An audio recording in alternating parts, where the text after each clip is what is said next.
Depending of where are you. My name is Julio Guzman. I am from Costa Rica, and I am a researcher in Reutlingen University in Germany. And I'm going to help to moderation with this panel about technologies and alternative futures in the global south. So today we have two panelists. We have Luis Ribeiro from Brazil, and we have Yokuba Koulibaly from, if I am remember well, from Burkina Faso. So we are going to start with the presentation. First presentation is going to be in charge of Luis Ribeiro Fonseca. He is a researcher, musician, and a journalist. He holds a master's degree in communication from Universidade Federale Fluminense and a master's degree in Global South Studies from the Interdisciplinary Center for Global South Studies from the University of Tübingen, Germany. So please, Luis, share your screen and you have the presentation. Confirm you. Okay, perfect. Now we can see the presentation. So it's on you. Okay, thank you, Julio. Good morning to everyone, and good afternoon, good night. I mean, I don't know the time zone, but yeah, like very nice to be here at one more conference. And yeah, like my name is Luis Ribeiro Fonseca. I'm a PhD student at the postgraduate program in communication at Universidade Federal Fluminense in Brazil. And the name of my conference is Amazônia Verde Viva, which means Amazonia Green and Alive, Amazon actually, intersections of sound, ecology, and technology in the Global South. And first of all, what Amazônia Verde Viva is about? Well, it is an album from two musicians from the north of Brazil called Tiago and Alberi Albuquerque. They are a father and son. And since the 80s for Alberi, the father, and since the 90s for Tiago, the son, they are researching what they call transmorphic music or transmorphic sounds, which is basically a way to compose within, with, and from and through animal sounds. So basically, in a very, let's say, quick metaphor, they are trying to perceive new music genres from animal sounds. So there is a jaguar genre, a bird genre, and mixing science and art, they are creating what they call transmorphic sounds. So I'm going to share a little bit of their presentation. It's not from Amazônia Verde Viva, but it's kind of illustrative of this work.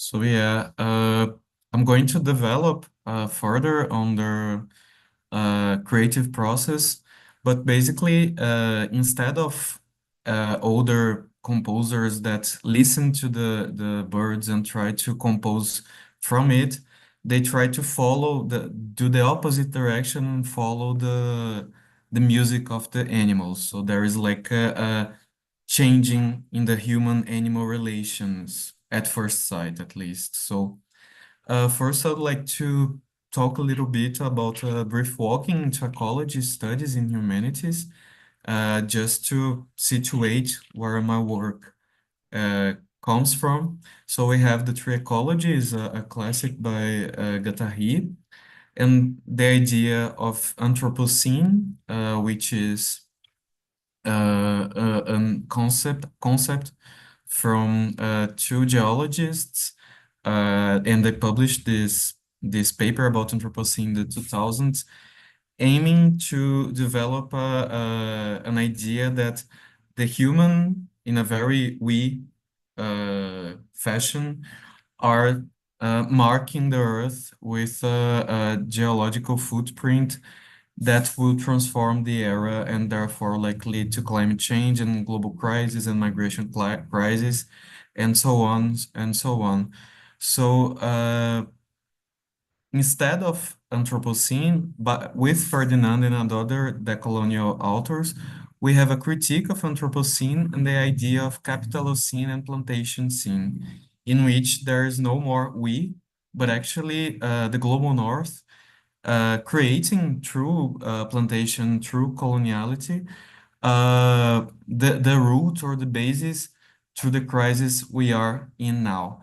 So basically, in Capitalocene and Plantatiocene, we see a development in exploitation of Black people, indigenous people, global South people, in which we are the global North are poisoning rivers, the global North is deforesting, and so we don't have anymore the idea of a homogeneous we creating this crisis, right?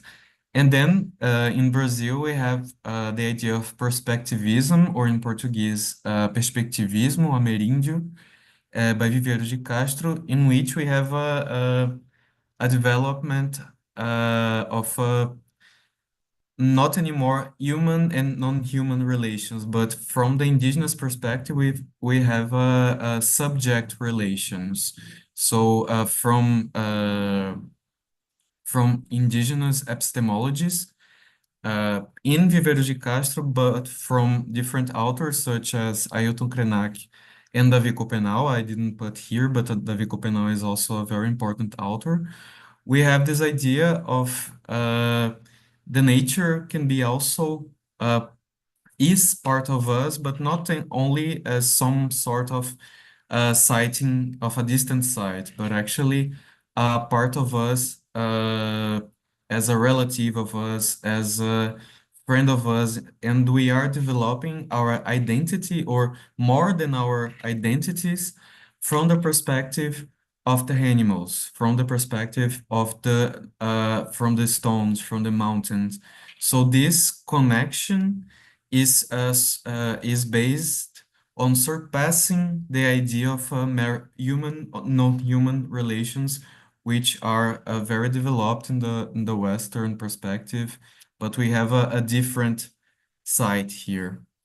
And on the work of Fantinato, Maria Fantinato, we have the creation of a sounded place in the midst of extractivism.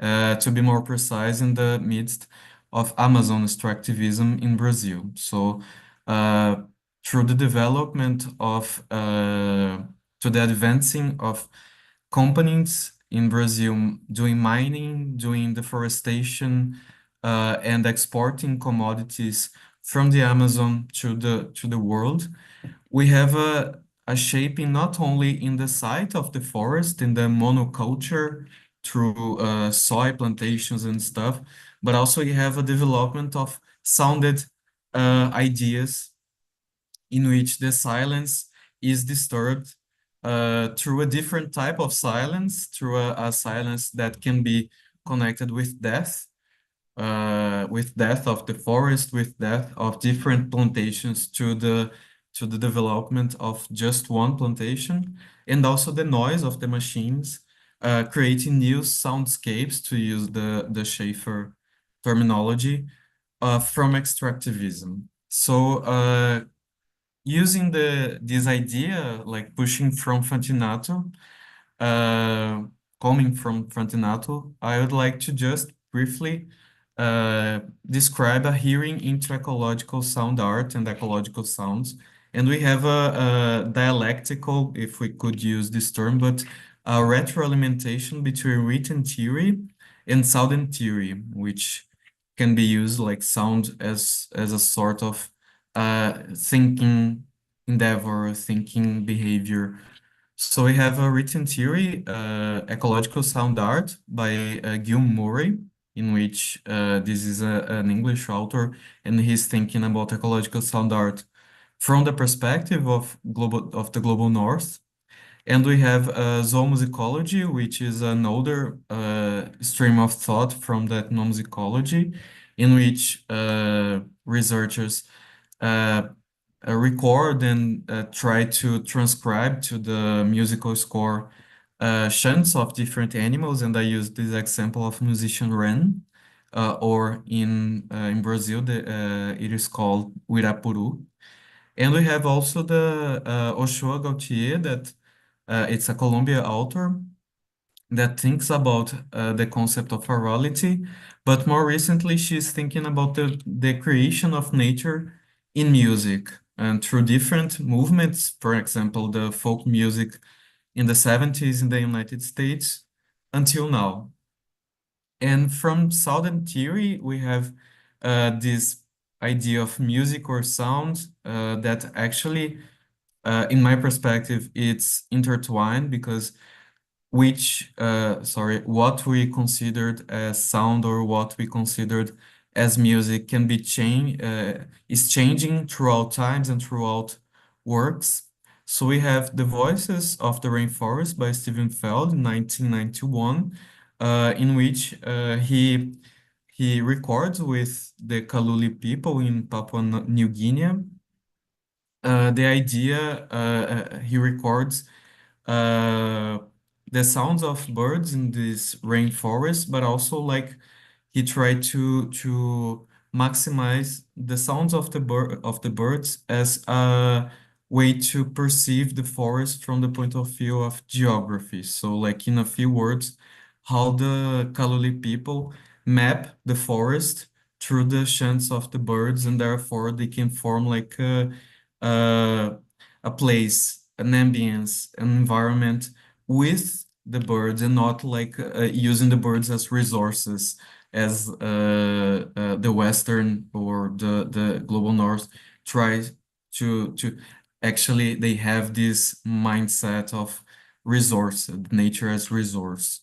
So going further, we have Healing Sounds, which Sons que Curam in Portuguese, which is a sound installation by Shirley Krenak, who is a indigenous woman from the Krenak people in Brazil.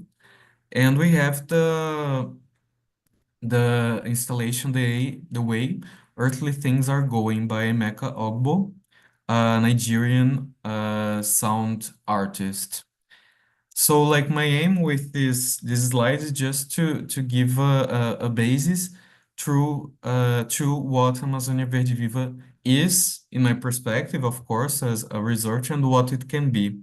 So I choose in my paper to talk about Clavenario Silvestre, which is one of the tracks in this album, and I'm just going to play a little bit here.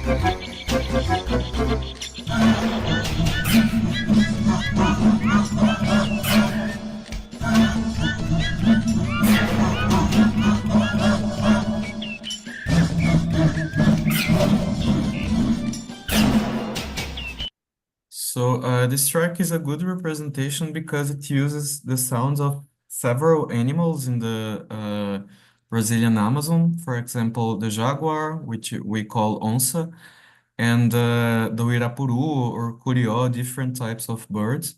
So their creative process is based on the hearing through museum archives, through field recordings, and through several types of archives the way birds sings, the way birds and like sorry, other animals sing, and developed through the technology of samples and also VSTs, which are some sort of let me try to explain VSTs. It's a kind of created instrument from something. For example, we can create a VST from a guitar or from a chord or from a piano, and therefore they create a curio instrument, or they create um, a jaguar instrument. Therefore, they can learn with the process of the bird in a very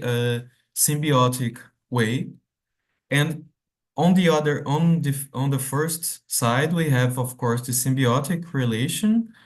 And on the other side, we have the use of Western technology and also Western based genres, for example, the symphonic music, the free jazz and stuff, which can make us think about first the idea of techno-colonialism based by Castanheira, in which we have the proposal of like creating our own devices and challenge our own devices, sorry, creating our own devices and challenging Western devices, and therefore we can defy better these Western technologies through hacking, through uh, hacking not only the software but also the hardware, and combining the hardware. This is a form to challenge this techno-colonialism and defy the companies that made these softwares, and it's something that Thiago and Albert Albuquerque do. And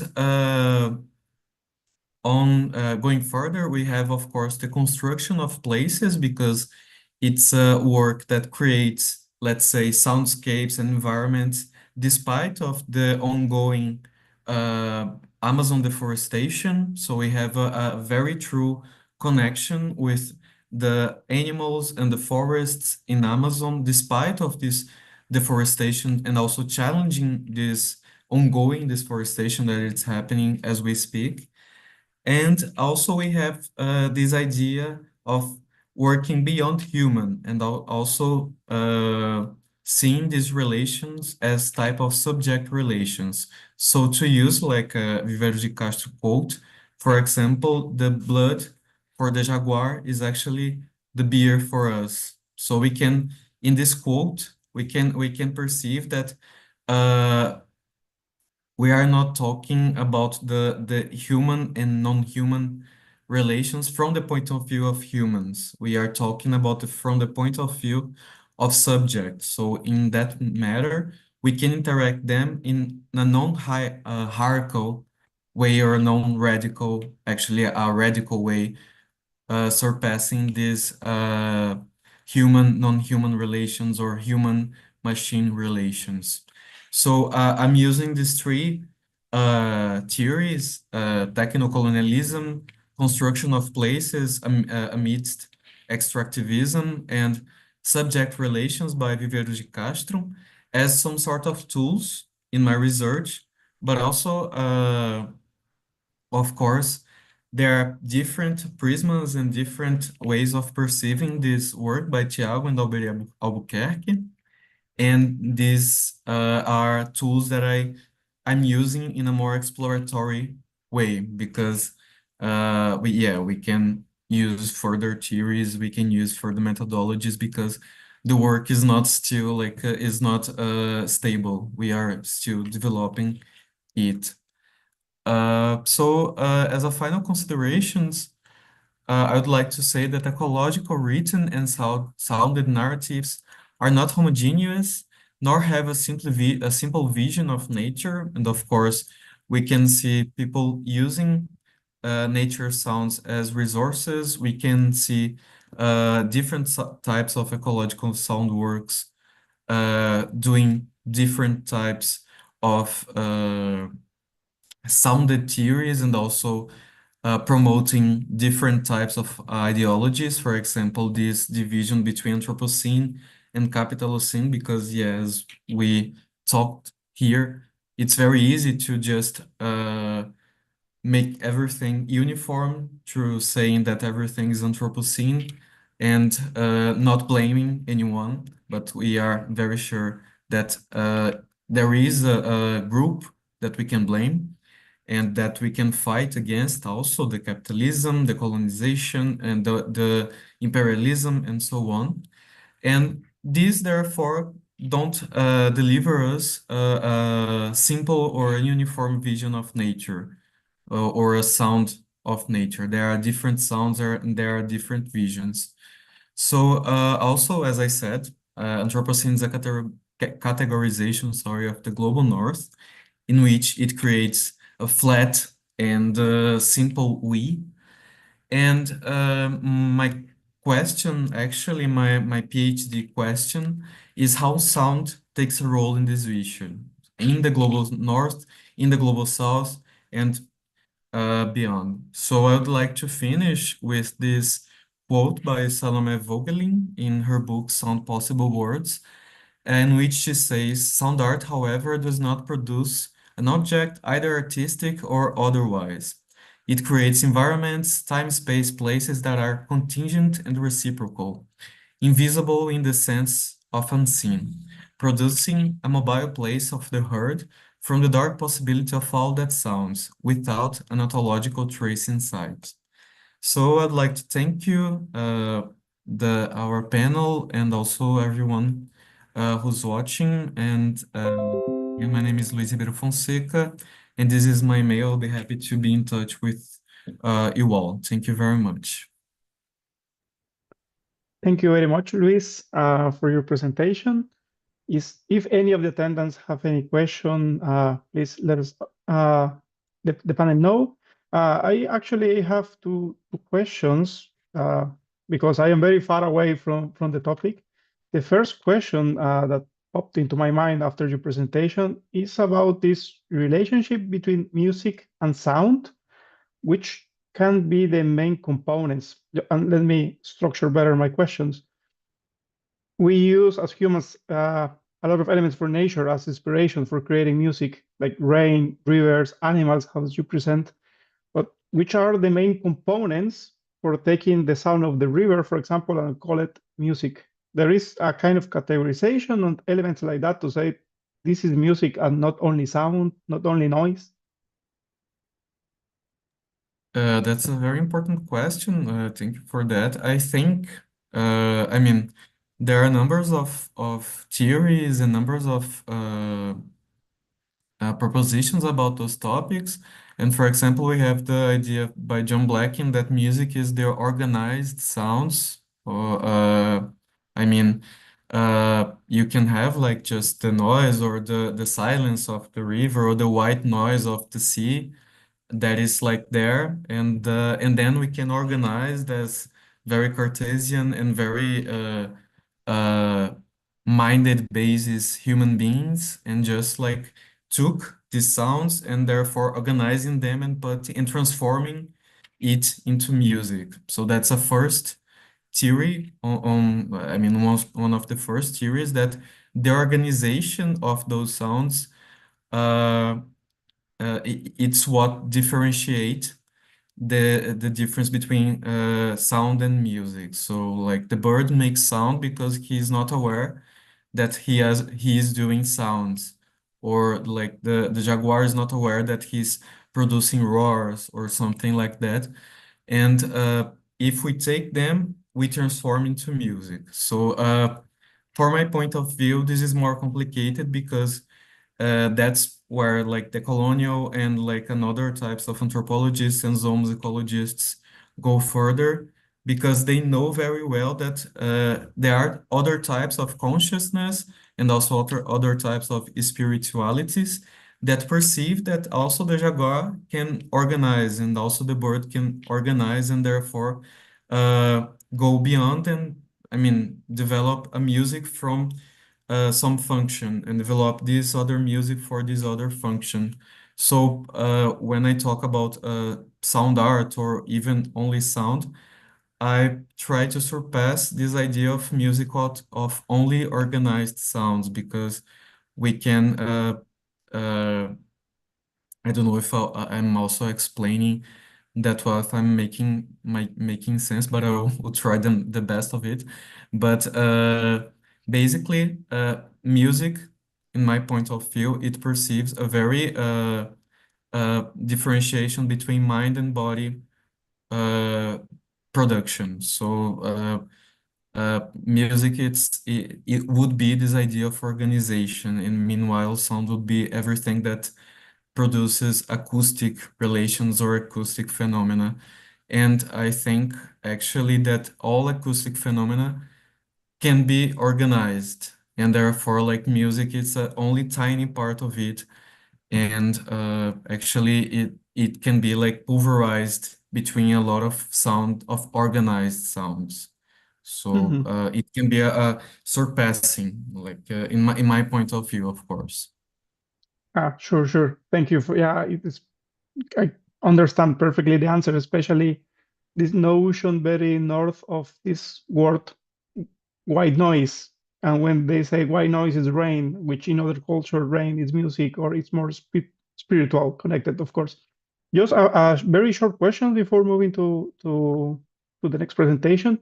In this album, Amazonia Verde Viva, where we have this clash of components, music and instruments, we have a ratio more or less of how much of the production is instruments and how much is animal sounds. Let's say 55% animal sounds or 35 instruments, which is more predominant. Just for curiosity. Yeah, I would say that I don't have this exact answer. I mean, I interviewed Thiago. I don't know if he's watching, but yeah, like I interviewed Thiago the for my paper and my work in general, and I would say there is a very symbiotic relation in which they are like composing from a very deep listening, which is a very important part, like the listening process of those animals. And I think the percentage, if we would put, I would say it's 50-50. But of course, like there is a very a rooted use of instruments, which are also technology and also digital technologies. Uh, and they are all like intertwined. So if I would say, yeah, I would say 50-50, but I would know a very exact answer in this Yeah, yeah, division. But yeah. Mhm. yeah, perfect, perfect. No, no, no, we don't need an exact number. Okay, thank you very much, Luis. I Thank think you. we don't have questions, or doesn't look like. No? So perfect. So we can move on to our next presentation. So again, thank you very much, Luis. We are going to move with Lukuvu. So he's going to present us towards a reappreciation of the neglected and underutilized crops. So he is a PhD candidate in philosophy of agriculture at Wageningen University and Research in the Netherlands. He's also a biologist by training, and he has an academic background in multiple disciplines. His home country, sorry, is Burkina Faso, and he have two master degrees in agronomy, in crops protection and breeding, and rural sociology, and another two master degrees in agriculture and development economies, both in Rome, Italy. So please, I'm going to give you the word, Lukubu Koulibaly. Sorry for the pronunciation. Um, and we have 20 minutes, so don't worry about the time. I'll let you know if we overpass the time.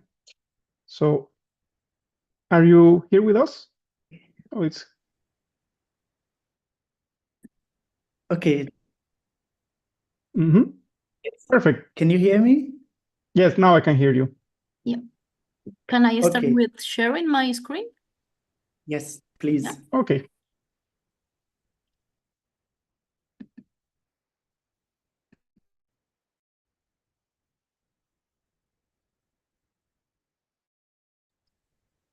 Give us a second.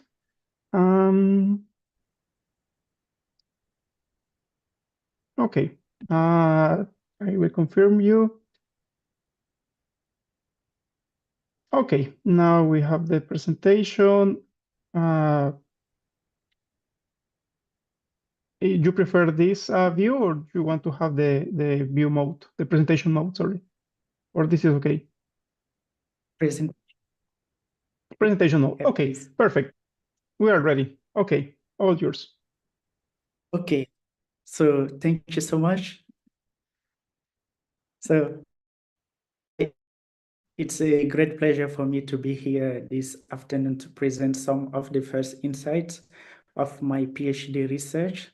But before starting, I would like to express my gratitude to the organizing committee for this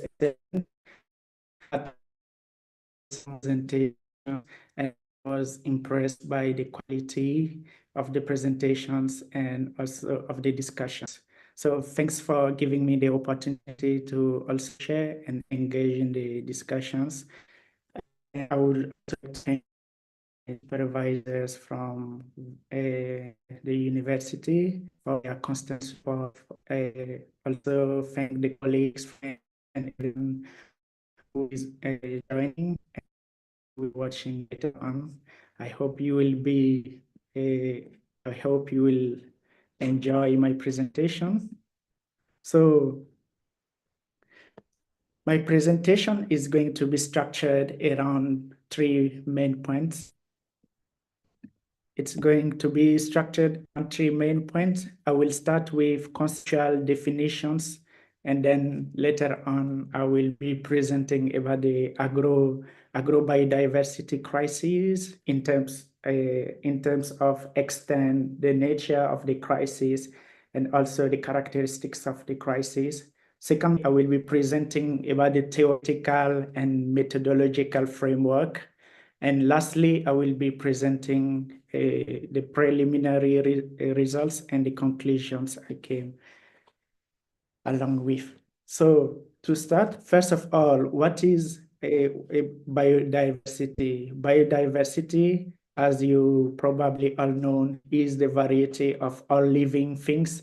That means animals, plants, and microorganisms, but it's also about their interactions between themselves and also with the ecosystems.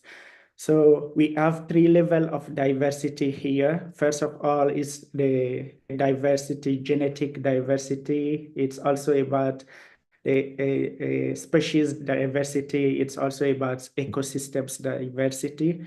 So speaking about biodiversity loss is about the decline in numbers of genes, individual organisms, species, and also ecosystems in a given area. So my study is more focused on agrobiodiversity loss. What agrobiodiversity is a component of biodiversity. So it stands for the variety of life forms related to food, agriculture, such as crops, livestock, wild relatives, and the organisms that support agrosystems. And according to FAO, the United Nations Food and Agriculture organizations in the world, we have around 250,000 plant species, which is enormous. But within this number, we have 7,000 to 75,000 species that are eatable. But however, we only 30 plants are mostly used. The staple crops provide more than 90% of world calorie intake, including the staple crops are wheat, rice, potatoes, corn, etc. So 90% of world calorie intake comes from only 30 plants out of the 7,000 to 75,000. So this leaves more than 99% of the edible plants unutilized. As a result, agrobiodiversity has significantly decreased by 75% since 2018. So if this is confirmed, it's a great problem. So why is a agrobiodiversity loss a problem? First of all, the decrease in genetic diversity of crops and livestock makes them more vulnerable to pests, diseases, and climate change. And this results in crop failures and food shortages, especially in developing countries. And as a consequence, this contributes to reduce dietary diversity, leading to micronutrient deficiency and malnutrition. On economic level, the decline of agrobiodiversity reduces agricultural productivity, so meanwhile increasing the dependence on external input, which makes farmers and rural communities more vulnerable. From an environmental perspective, agrobiodiversity loss harms soils, water, and hinders ecosystems.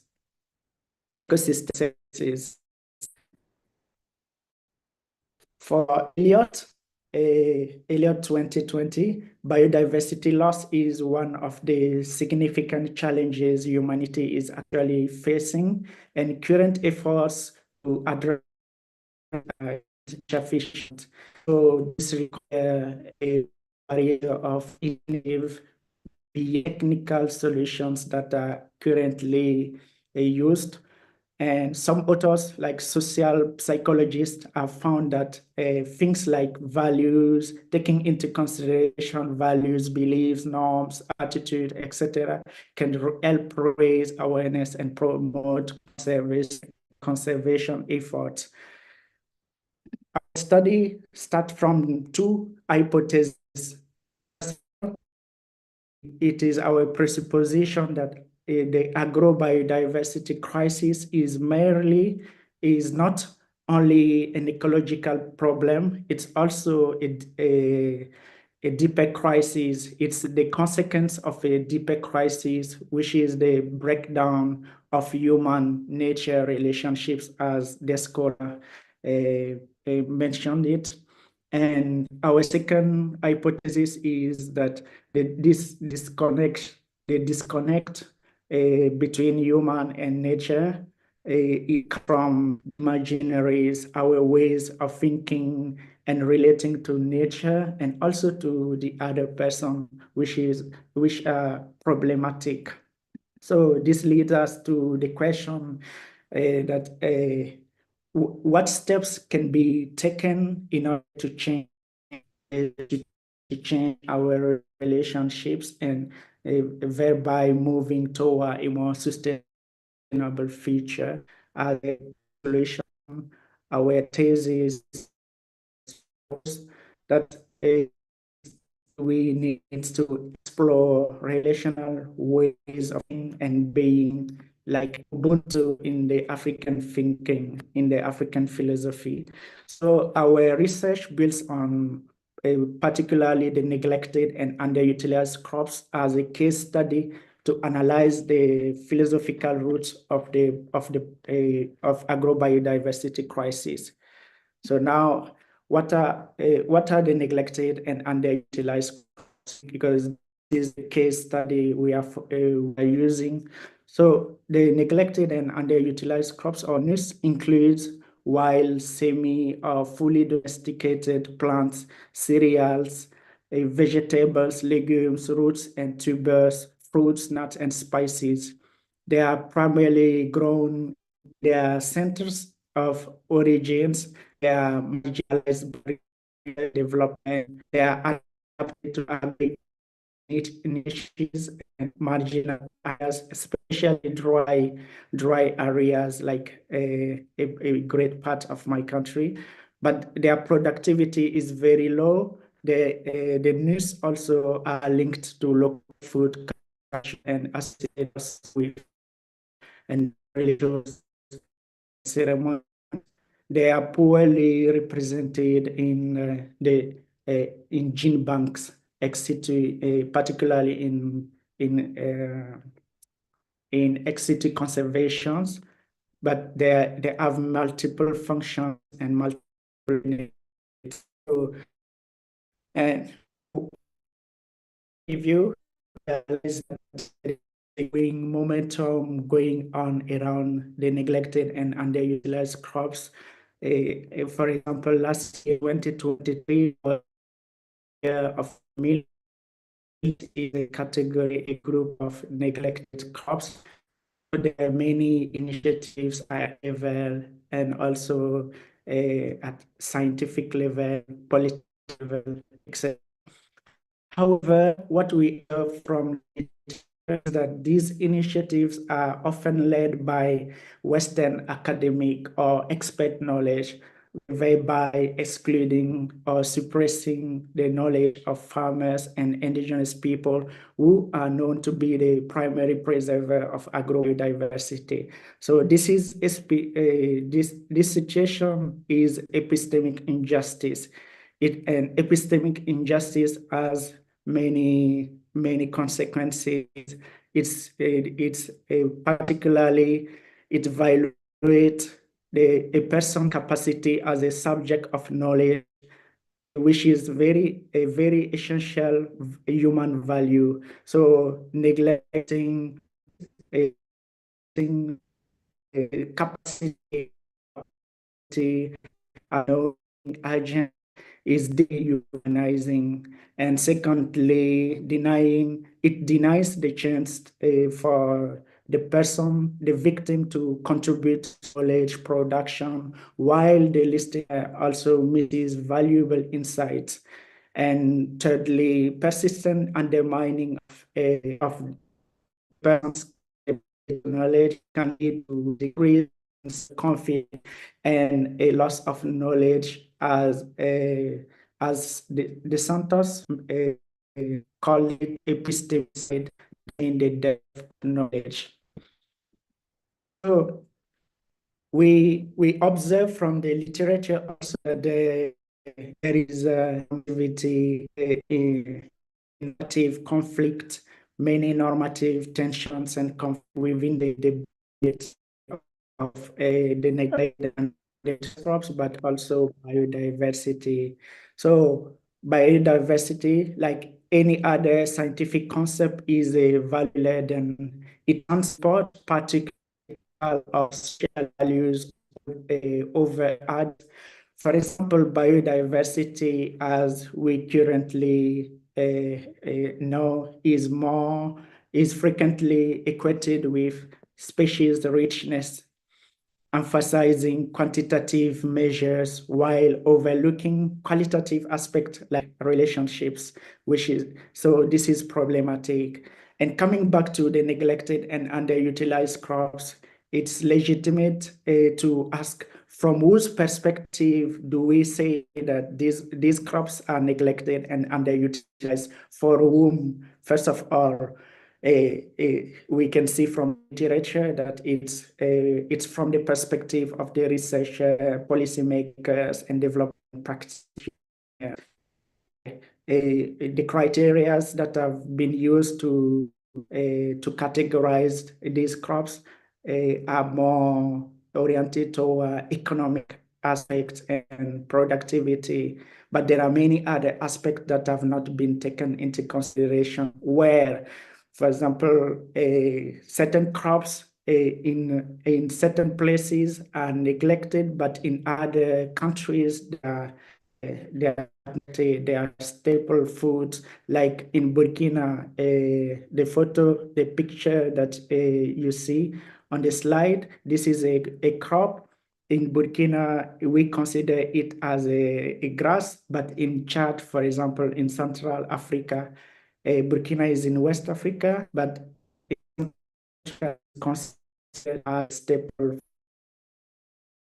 And also with regard to time, there's some species like quinoa until a few years ago, but at a certain point, it started to spread from the Andean region to all continents. parameters that have not been taken Uh, in the thinking? Sorry for interrupt you, but Yes. I think we are having some problems with the audio. So maybe it would be better if you turn off the camera for a second, just because we are not listening properly, and just let us know when Okay. to switch slides. So maybe that it will be more it will be better for us because the message is very important, but it's not sounding good. Perfect. Okay. Let's Thanks try very this. much. Yeah, better. Okay.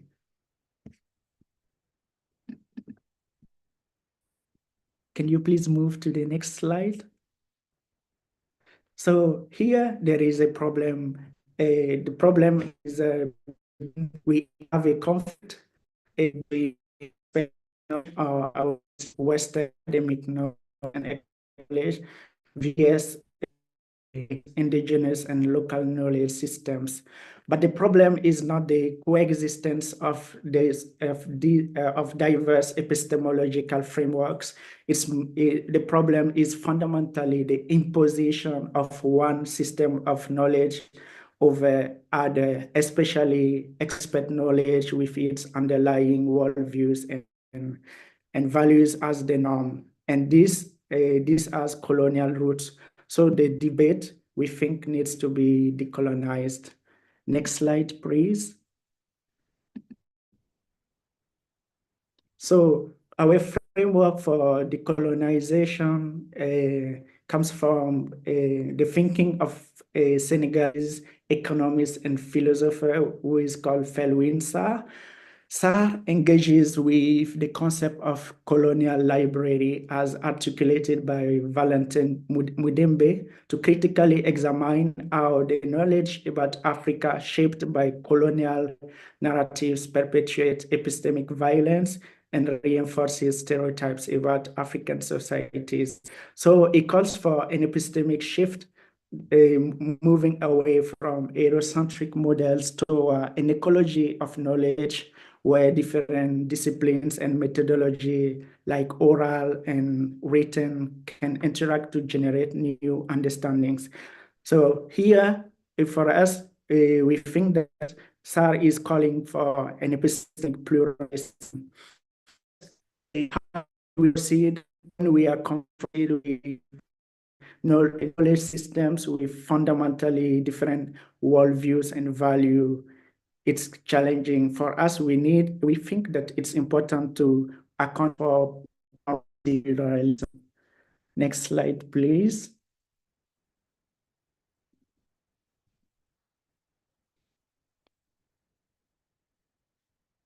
And as a methodological approach, we choose to use the normative practice approach to analyze the normativity in the debate. And this framework is called the normative practice approach.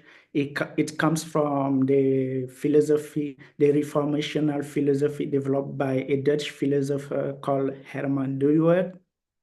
I will present succinctly the framework. Next slide, please. So Dewey, he started his philosophy by asking in what distinct ways is it possible to see things, to understand and interact with things.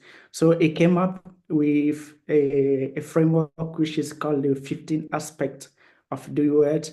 And by aspect, what do we mean? By aspect, we mean modes of being, like reality has different ways in things can exist. Also, aspect stands for distinct norms.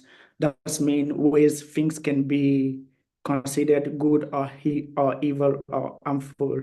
And also, aspects stand for different ways of knowing. And I will give you an example to make it more concrete.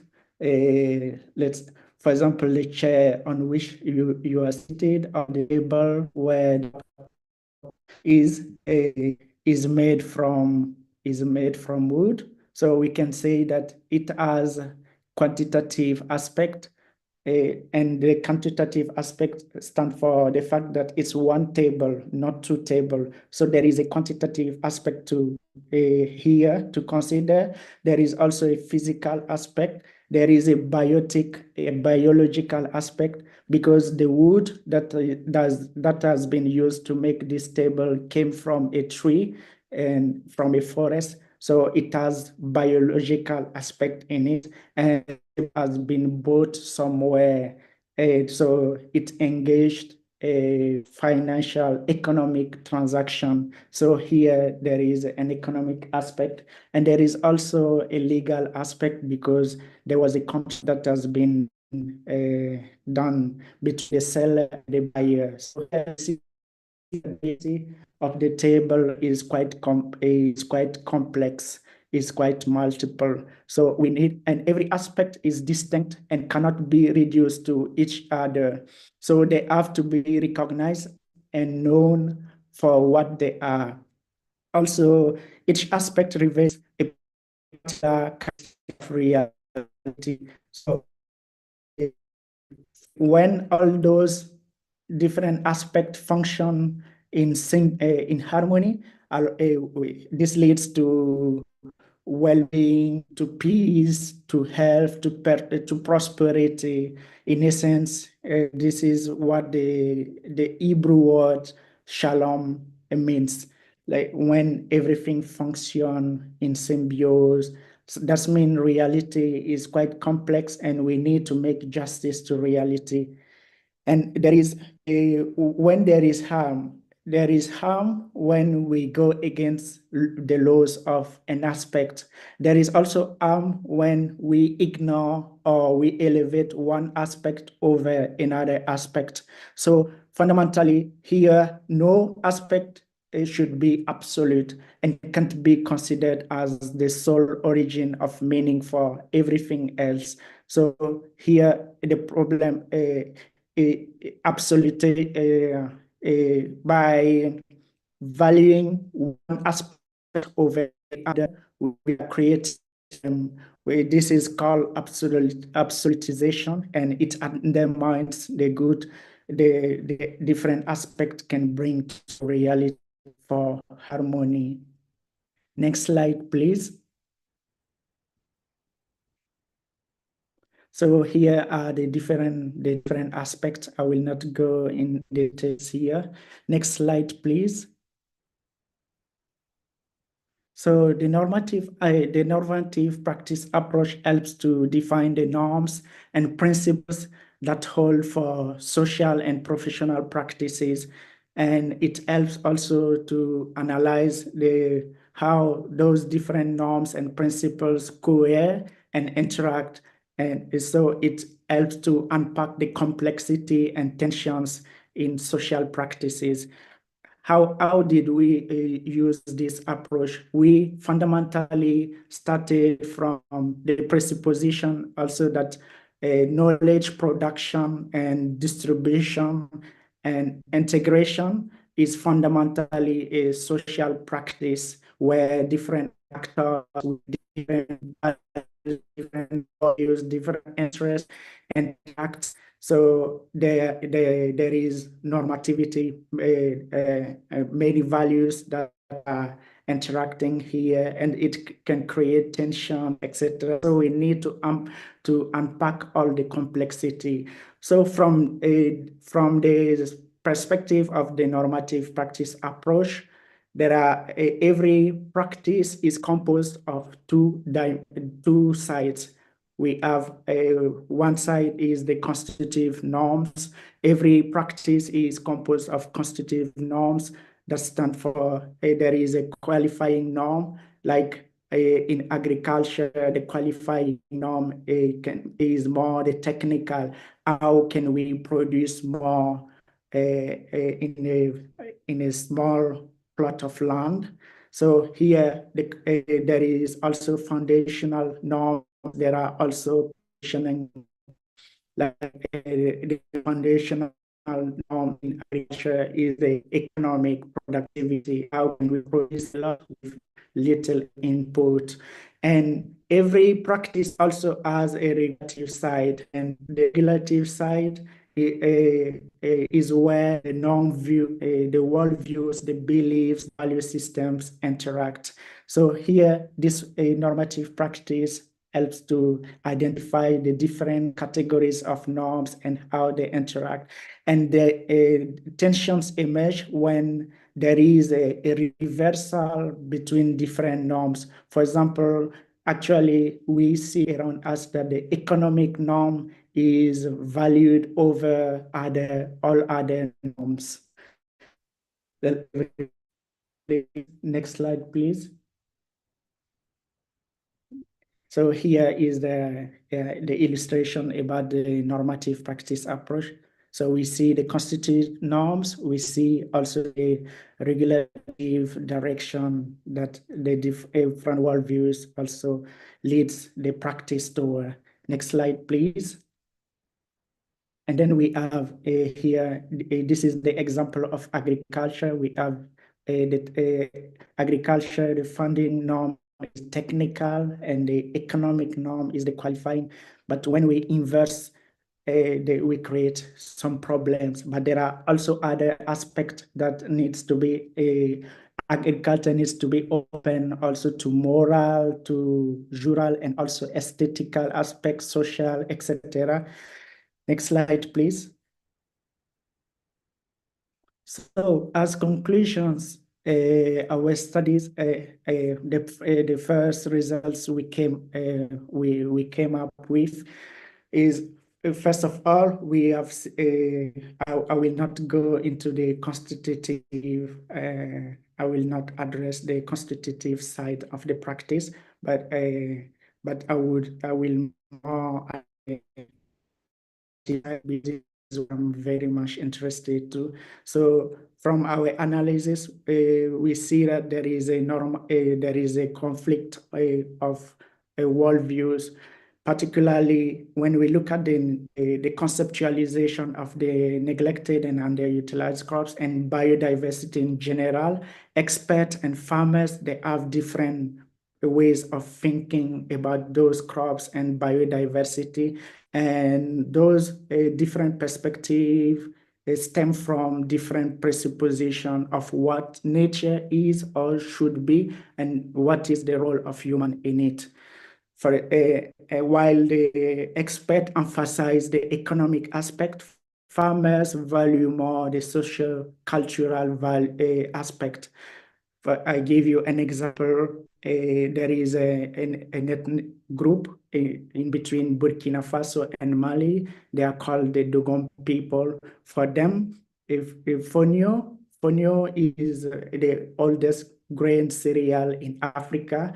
For them, in their cosmology, they think that God created first the seed of fonio, and there were 7 forces inside this seed, and the vibrations of those forces open up the seed, and those forces evolved and gave birth to man and also to universe. So here you see that this way, this cosmology shows that for the people, exactly, and in the society, elderly people, they do not consume fonio. For now, I don't know exactly what is the reason, but I think fundamentally it links to the sacred meaning. And we need to understand from this that it is important to take into consideration those kind of worldviews because it influences the decision making and also the practices in general. Next slide, please. So here I made a comparison between the Western or expert worldview and the indigenous and local knowledge worldview. We have 3 levels of analysis here. The first level is the ontological aspect. In Western academic knowledge terms,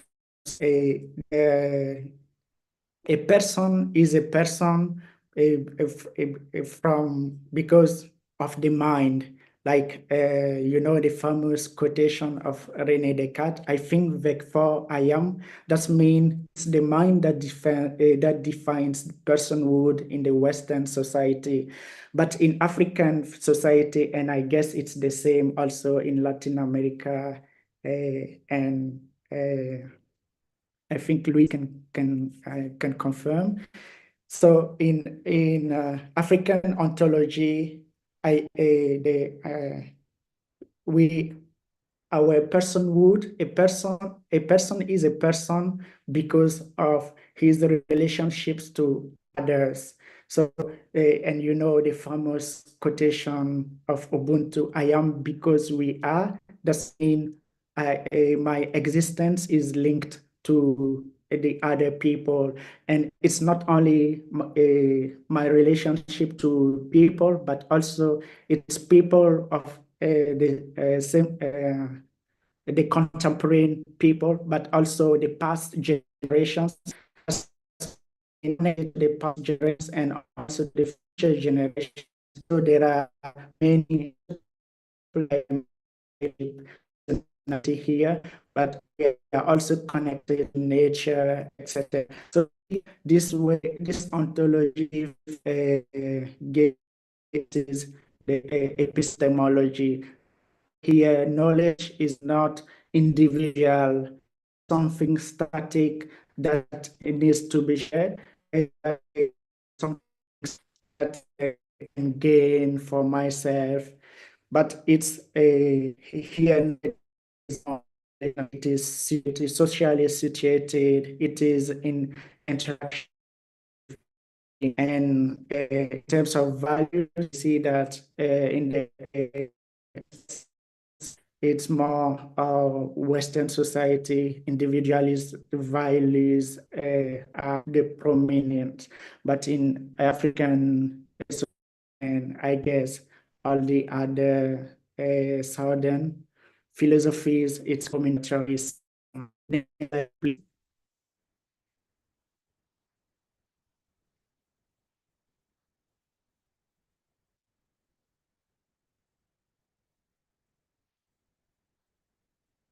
Next slide, please.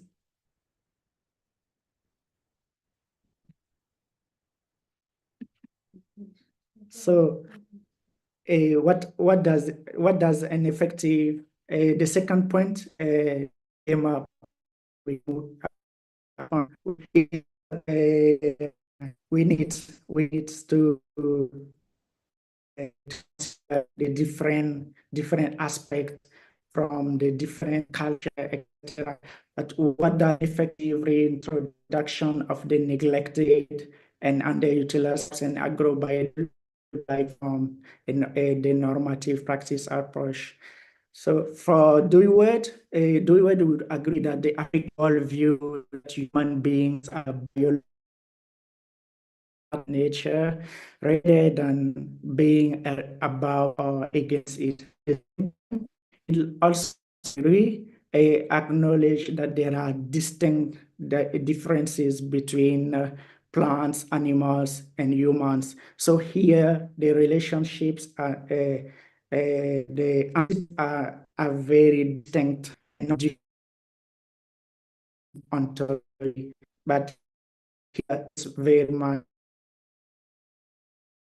work also recognize the relationship between the different entities, the consequences for human responsibility, and a relational ontology built on African philosophy, the Ubuntu, as its this normative practice approach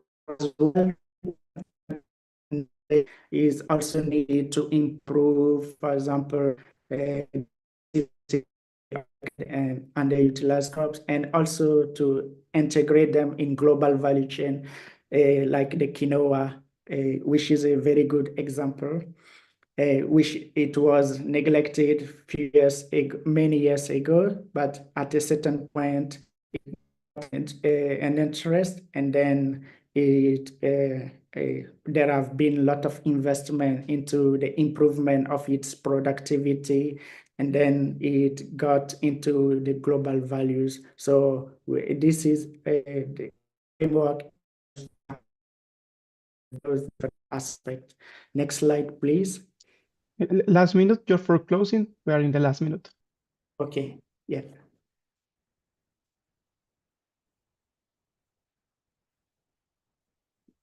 So to close the debate here, it's about, as we have seen, Felwinsa calls for an epistemic pluralism, but here it's important to go to the deeper level to look at the underlying roots. And when we look at the worldviews, we can see that there are a lot of normative tensions. So here it's not only about epistemic pluralism, as we used to see. There are many initiatives of inter and transdisciplinarity that are ongoing, but we don't look at the underlying, the tensions that are hidden. So here we need to look at the normative pluralism, and looking at it is taking into consideration the multiple aspects of reality. This will help to draw attention to not only to the fundamental differences, but it will also help us to transcend and find the values that can unite us. And it compels us to also think about background around this normative pluralism. Thank you.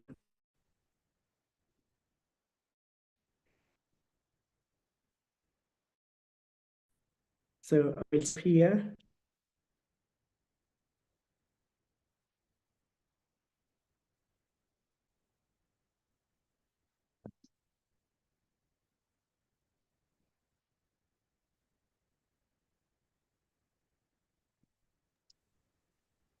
Okay. So sorry, I didn't cap. You finished your presentation? Yes, I finished. Thank you. Thank you very much. Sorry, I missed the last part. We have well, thank you very much for your presentation. Actually, a problem that address all of us as humankind. We have a question for the audience, which is very interesting. It says, what strategies can be implemented to ensure that the farmers' voices, logistics, and world views are respected and included in biodiversity politics and practices? Okay. We have just barely a couple of minutes, so sorry for that. Okay. But yeah. Okay. Thanks very much. I think it's space for farmers to refuse, for example, the knowledge and the worldviews that are, because behind every knowledge systems there are worldviews and norms. So farmers to have the space to integrate different systems and innovate. So this is I think this is where farmers' voices can be heard, because they can bring in their worldviews, they can bring in their norm, their because we can find common ground where, for example, expert knowledge, academic knowledge can interact with the farmers' knowledge, and then it's here that I think innovation can be nurtured. So creating spaces where a third space where farmers can express their worldviews. So here I would say in conclusion that nurturing value dialogues is it can be a good entry point for their voices to be heard. Thanks. Yeah. Summarizing, open the spaces for them to listen their voices, right? Yeah. Okay. I think we don't have any other question. Just a question from my side is because there is this expression that one size fits all. It's impossible, and of course, just to ask which country or community is leading or is more ahead on this effort to solving this problem, where to look if we want to have a good example of a community opening these spaces for farmers and addressing this problem. There is a good example.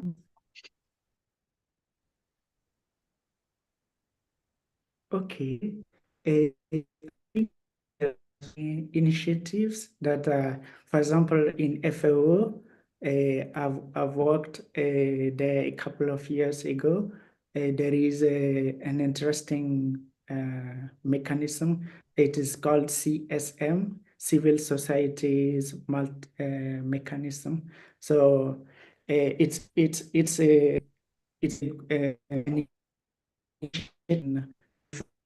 different federation or association, local organization like ROPA is the West African Network for Smallholder Farmers. So they used to meet, they used to discuss to bring their voices and priorities. Personally, I think more technical, say, but not really philosophical. As I mentioned, the problem is also philosophical. It's also in the way we. It's also the presupposition we are having in project and in this in the discussion. So from here, yeah, this is a good example. I would say this aspect is missing. Okay, thank you very much. Well, we are just on time. Thank you both for your participation and all the attendance for being here with us. Remind you that there are more panels and more talks part of this forum. So more than welcome to join to the other links. And I wish you a nice morning or afternoon or night, depending where you. Thank you very much. Thanks. Thank you.